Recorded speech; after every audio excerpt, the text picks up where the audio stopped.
Right. Thank you, Harry. We'll take some questions. I first want to exercise my prerogative and ask a question. I'm going to not shoot myself by violating one of my principal rules, which is never ask more than a one-part question, and I'm going to do that. First, I want to put the two things I want to ask as a fact confirmation so they don't count as questions. And they're not in the book. Carlin Barker, one of your favorite reporters, tells me that she had always heard that before she arrived at the Post in 1971, that when you were foreign editor and you were famous for pitching for your own reporter stories to be on page one and they never would make it, that at one point one of your adversaries hired a violinist to come in from the outer sanctums and start playing as you were making your pitch. Is that true? The second one comes from Tom Zito. Am I supposed to remember the first question before you ask? Okay, answer that one. First of all, you got your facts wrong. It wasn't while I was foreign editor, it was while I was metro editor. Second of all, what happened? It was true. People who were jealous of me for my brilliant presentation during the news conference. It was harder to get a foreign story on page one than a local story. But the only people who automatically got a story on page one was the national staff, you know. They could afford to sleep late. Okay, the other one is it true, and I don't know whether this was prompted by Woodward and Bernstein or just Bernstein, or maybe it's not true, it's just apocryphal, that during the Watergate stories you kept a bottle of Maalox on your desk. It's against the federal regulation to ask a disabled person about his malady.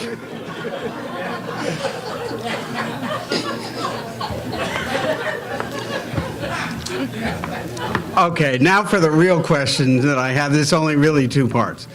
One is, how much, in retrospect particularly, how much reporting on Watergate do you think Ben Bradlee was doing behind your back? And number two, what did you not know about Watergate that you've learned about in the process of writing this book? Oh, and I'm not aware of Ben Bradlee doing any extraordinary reporting beyond the kinds of things that Ben would naturally do. He was very, very well connected in Washington. I think he was better connected across a wider spectrum than anybody else at the paper. So I'm sure he came up with things, but I don't remember any specific lead that he provided that turned out to be accurate. That doesn't mean he was wrong, but I just don't remember, and I can't answer the question.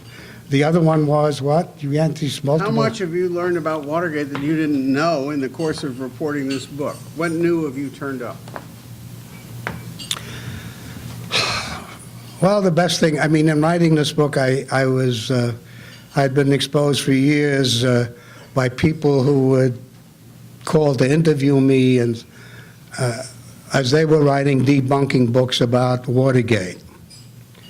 And some of their propositions were intriguing, but I have found out that there's a whole cottage industry out there, as there should be, trying to dispossess the Post from its role in Watergate. That's the way it ought to work. I have no problem with it. But I learned nothing new writing this book. What I did learn while I was editor, I was already editor-at-large, I was already retired from my responsibilities at the Times-Union. And a former FBI agent who had headed the office in Albany while I was editor, and we had known each other and we had talked to each other. And when Mark Felt revealed himself to be Deep Throat, he called to tell me that he in the 1970s, had been charged to investigate Mark Felt because he had been involved with some underhanded operations for which he eventually was found guilty. In the course of this investigation, and he was pardoned by Reagan, Felt was, he found out that Felt would sit down every afternoon with 3 or 4 high-ranking colleagues. He was the number 2 man at the FBI at the time. And they would discuss what their various operations had found out about Watergate, and they were shaping what information would be relayed to Woodward. That I did not know. We spread that across the top of the pages of the Times-Union, and it taught me then that these stories never end, that other people will come and discover things that have happened. You ask, why did this FBI agent wait that long? Good question. But we at the Post never found that. That's a story by itself that I want to get into here, but it is a certainty that Watergate remains, somewhat to my astonishment, of interest to young people. I regularly speak to groups of high school students each year, and they're interested. They read all the President's Men, and they want to know. And whatever I can tell them, I share with them. But it encourages me that Watergate, at least in some areas, remains instructive to young people, because after all, it's the young people who are going to have to deal with the real issues that are facing this country. Questions? Ralph? A lot of people came to know you through Jack Warden's portrayal of you in the movie. How much of that is verbatim? Did Woodward really ask you who Charles Colson was? And did you really say, you stupid son of a bitch? You know who President Nixon is, right? I would never say, you stupid son of a bitch. And I resent the suggestion that I might. The rest of it true? No. Mart? In the 40 years since Watergate, the entire media landscape has undergone a profound change. And there are a lot of people who say that the way the Washington Post covered Watergate in 1973 would not be possible today because of all the instant reaction to anything that's said anywhere. Like your take on that? Well, I think that makes a good deal of sense. I mean, the whole dynamics of the story would change, right? There would be blogging, there would be this, there would be that. On the one hand, it would accelerate sort of the tipster field, right? On the other side, it would confuse matters. Again, it would be substantially, it would be what people think happened rather than what they know happened, which in recent times, as we all know, has led many of our respectable newspapers to stumble as they tried to keep up and all of a sudden reported things that were not factual, that did not stand the test.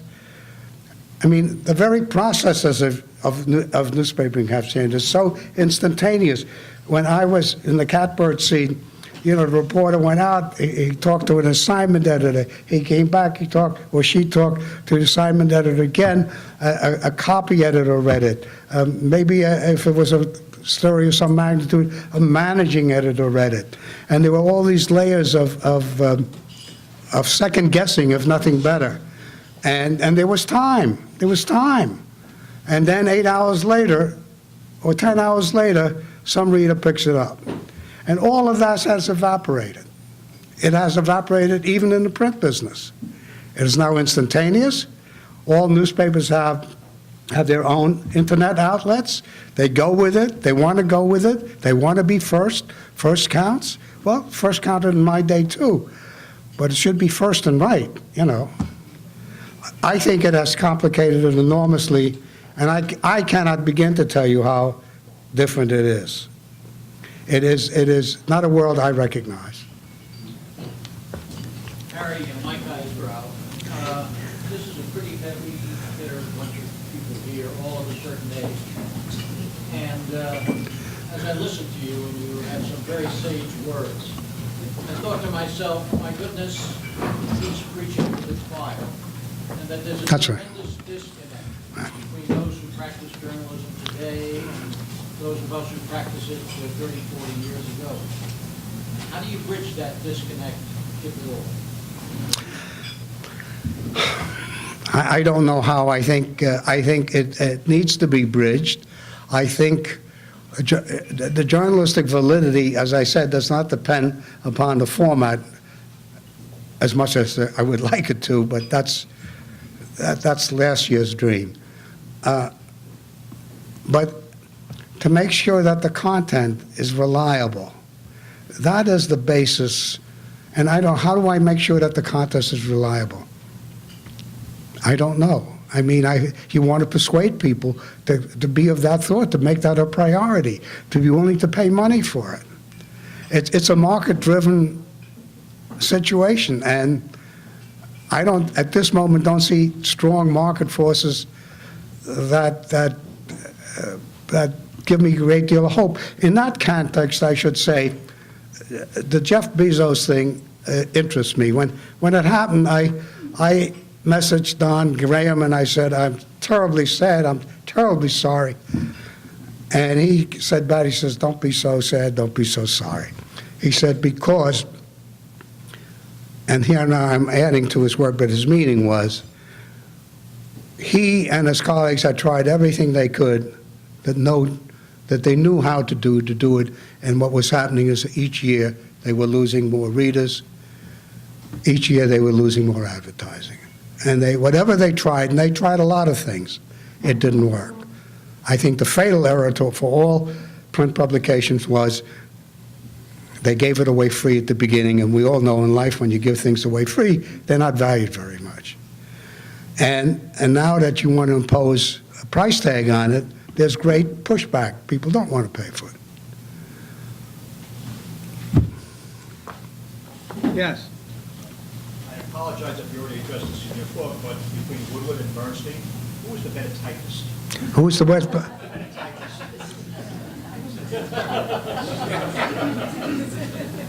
I haven't got the foggiest. Myron? Throughout the book, your great respect for the Post as an institution, for Ben Bradlee as an editor, for Kay Graham as a publisher, comes through. But one of the things that you were caught up with was Ben's concept of management, which was creative tension, putting one department against the other and so on. And that worked for you sometimes it did not work for you. What did you do, having experienced that, what did you do when you became the editor-in-chief of the Times-Union? Thank you, Mike.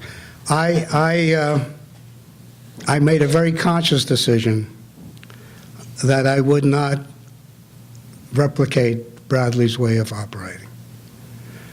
And because there were many, well, I succeeded within that creative tension arena, but it wasn't without cost. I mean, we lost a number of very, very good people who just didn't put up with that guff. And they went on to very fine careers elsewhere. They should have had that career at the Washington Post. So I definitely did not put my colleagues, editors, into contention with each other. The other thing I didn't do is I didn't emasculate my managing editor. I thought a managing editor should manage. And I gave that all my managing editors, I had 3, room to do that.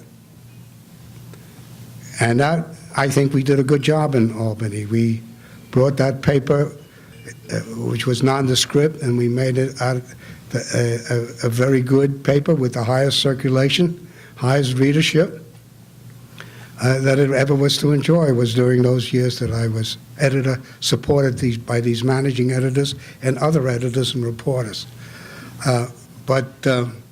No, I took the right instruction from creative tension. Jane Maxwell. Yeah. Bill Deal, ABC. Once, you're next, Jane. Technology keeps changing. You mentioned it. 10 years from now, we will see a print edition of the New York Times on our doorstep anymore. What do you think? Look, I'm 84 years old, and you know what I'm going to say. Of course there's going to be a printed New York Times. And I hope there will be. And I think one of the future for the Washington Post will be, instead of a local paper, which worked for me when I was Metro editor, right? That it is a national paper, that it will find its audience in niches throughout the country. I think the Times already is finding its audience in niches around the country. The Wall Street Journal is doing it. I don't know if USA Today is doing it or not doing it, but it's trying to do it.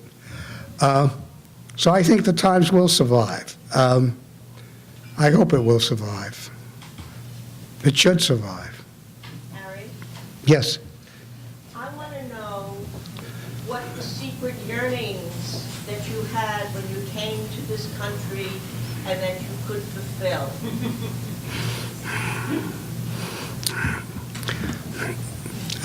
I've never thought about, see, I was 9 years old, so my secret yearnings weren't all that interesting. I'll tell you what my behavior was.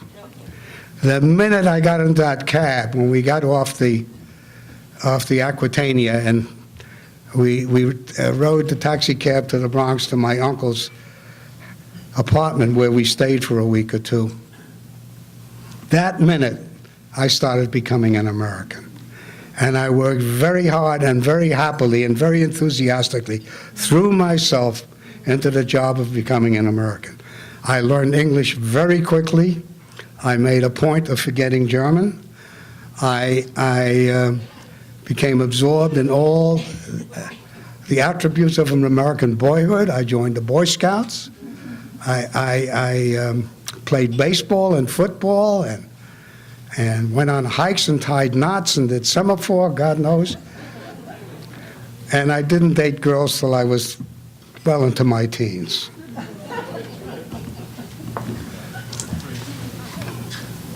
Before Harry comes up and signs his wonderful book, I want to close with one last news you can use question, prompted by some anecdotes of his early in the book, but without specific detail that I crave. Would you please tell us about either the greatest expense account you ever submitted or the best, most creative one you ever approved, whether closing your eyes or not? First of all, my expense accounts were very, very modest. I always told the truth. I never exaggerated. And I only put down meals that I really had and drinks that I really swallowed. That's number one. What was the other part of the question? What was the most creative? There is no question that the single most creative writer of newspaper expense accounts is the late departed and lamented Anatole Shub. Anatole Shub was a foreign correspondent, and he was a very good foreign correspondent, very well informed, good writer, intelligent, and a terrific creative writer. Harry, thank you so much. That was terrific. I hope you'll all come up here and buy his book. And I hope we see you October 15th, a Tuesday, for Linda Ellerby. Thank you. Thank you.